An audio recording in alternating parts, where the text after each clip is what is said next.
ओडिशा के दुखद रेल हादसे के बाद रेल मंत्री अश्विनी वैष्णव का इस्तीफा मांगा जा रहा है। अब गलती किसकी है वो तो नहीं जानते, लेकिन इस्तीफा मांगने वाले पहले इस रेल मंत्री की योग्यता के बारे में जान लें।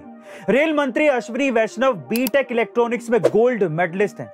आईआईटी कानपुर से एमटेक किए हुए हैं। आईएएस में ऑल इंडिया रैंक 27 हासिल की है और भारत सरकार के डेप्यूटी सेक्रेटरी रहने के साथ ही पेंसिल्वेनिया यूनिवर्सिटी से एमबीए, अमेरिका के जी ट्रांसपोर्टेशन के एमडी, जर्मनी के सिमेंस के वीसी और मोगन पोर्ट अथॉरिटी के चेयरमैन रहे हैं।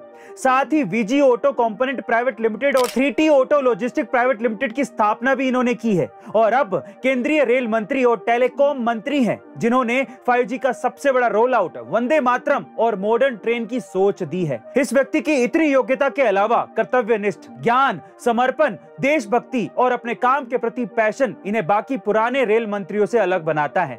ऐसे ईमानदार व्यक्ति के साथ पूरा देश खड़ा है। हादसे हो सकते हैं लेकिन किसी पे थोपे नहीं जा सकते।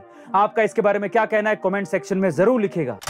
जब से उड़ीसा का दुखद ट्रेन हादसा हुआ है तब से कई एक्सपर्ट्स ये कह रहे हैं कि अगर कोरोमंडल एक्सप्रेस में कवच सिस्टम लगा होता तो शायद ये हादसा रोका जा सकता था।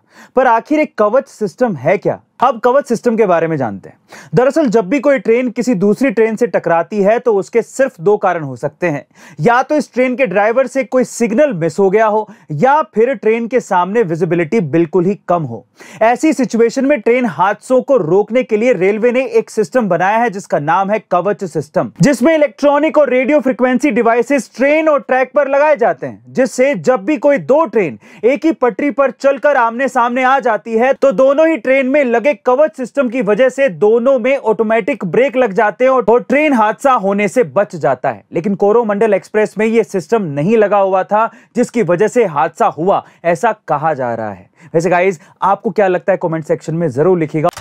ये सांप सीढ़ी का खेल जो आजकल हम लोग घर पे खेलते हैं, क्या आपको पता है कि इस खेल को हमारे वैदिक काल में भारत के बच्चों को मोरल एजुकेशन यानी कि नैतिक शिक्षा देने के लिए इस्तेमाल किया जाता था? आज के सांप सीढ़ी में तो बॉक्सेस में नंबर लिखे होते हैं, लेकिन पहले के सांप सीढ़ी में बॉक्सेस में लिखे होते थे कर्म। जी हाँ गाइस, देखिए पहले की सांप सीढ़ी के हर बॉक्स में अच्छे कर्म जैसे कि दया, प्रेम और भक्ति और बुरे कर्म जैसे कि क्रोध, मोह, लोभ और ईर्ष्या लिखे रहते थे।